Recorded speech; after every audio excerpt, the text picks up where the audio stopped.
తన వెనుక చరిత్ర చాలా దారుణంగా ఉంది.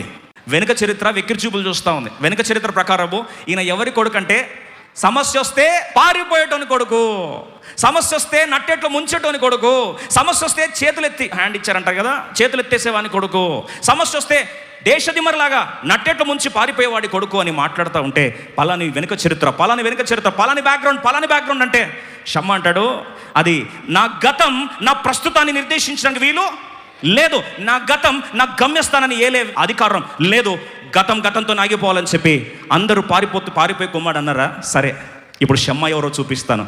అందరూ పారిపోతున్నారు, అక్కడ ఒక్కడే నిలబడ్డాడు. ఆయన పేరేంటి? క్షమ్మ.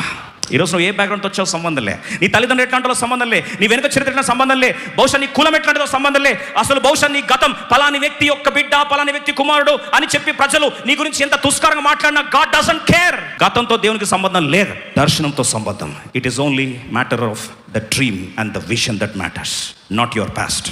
చాలామంది మన మధ్యలో దేవుని కార్యాలు జరగకపోవడం కారణం ఏంటంటే, అయ్యో నా గతం బాగలేదండి, నేను ఇలాంటి వెనుక చరిత్రలో ఇలాంటి దేవుని కార్యం నా ద్వారా అయితే జరగబోదని ముందే ఆత్మన్యూనత భావంలో మనం ఏం చేస్తామని నిర్ధారించుకొని పారిపోయే ప్రయత్నం చేస్తుంటాం.